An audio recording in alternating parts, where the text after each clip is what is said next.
So this is part one of a two-part video.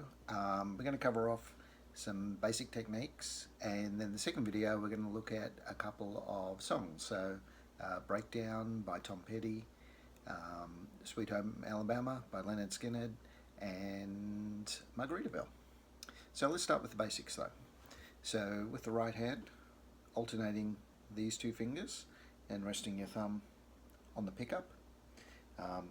You want to get that kind of action. Now as you move to the other strings, you want to rest your finger on the string above. And as you move from the E string to the A string, and as you move down to the D string, then your thumb moves from resting on top of the pickup to resting on top of, in this case, the E string to play the D. And then you can drop it down again onto the A string, which is the second string there, when you're playing the G.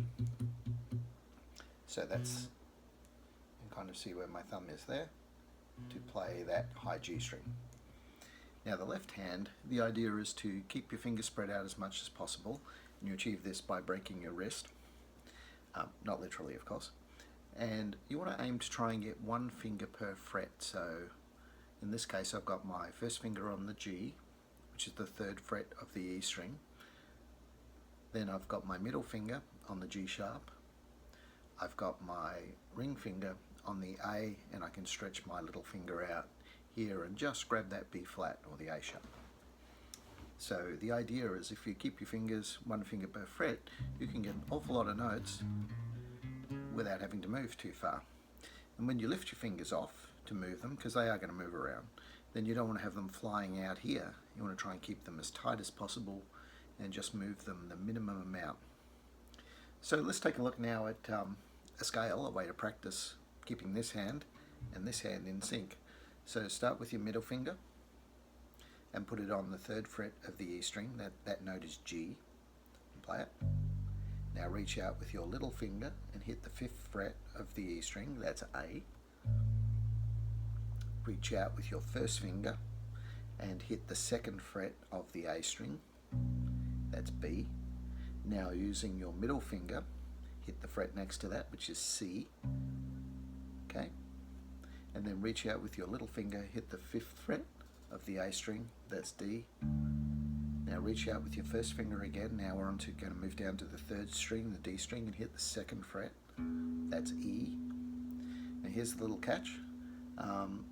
Use your ring finger to hit the fourth fret, which is F sharp, and then your little finger can reach out and grab the fifth fret of the D string, which is G. And that pattern works for all major scales. In this case we just played the G major scale. So what you want to practice is playing it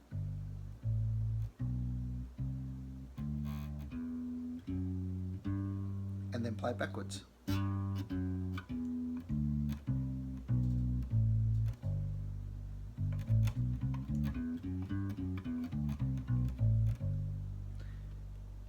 Once you can do it there, then maybe move it. Maybe try moving it up to A, which is the starting on the fifth fret of the E string. Play the same thing.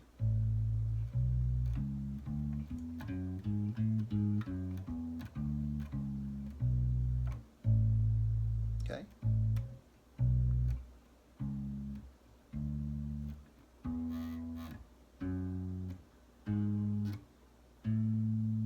And backwards, of course. The other technique that we might take a look at is, this is just a very light introduction today, but is the slap technique. So this is where you use your thumb on your right hand and you hook your finger around here. And the idea is you hit with the bone that's on your thumb against where the last fret is. So, and then you can pluck with this one.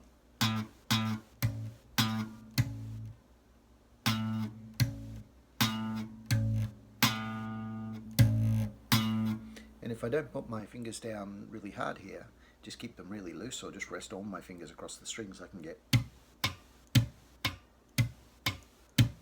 And they're called mutes. So you've got the full note,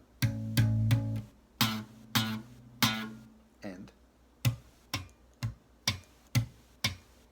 from the side you might be able to see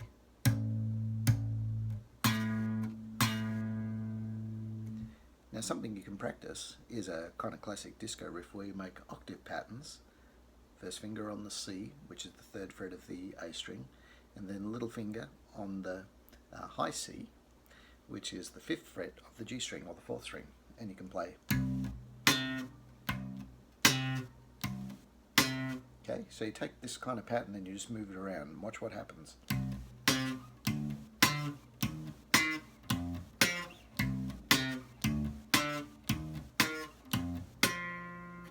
So all I'm doing is playing C and the octave, then move that whole hand 2 frets to D, then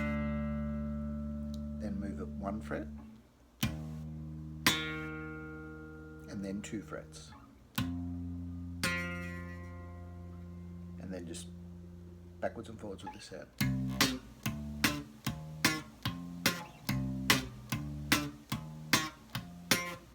So that's it for techniques for the moment.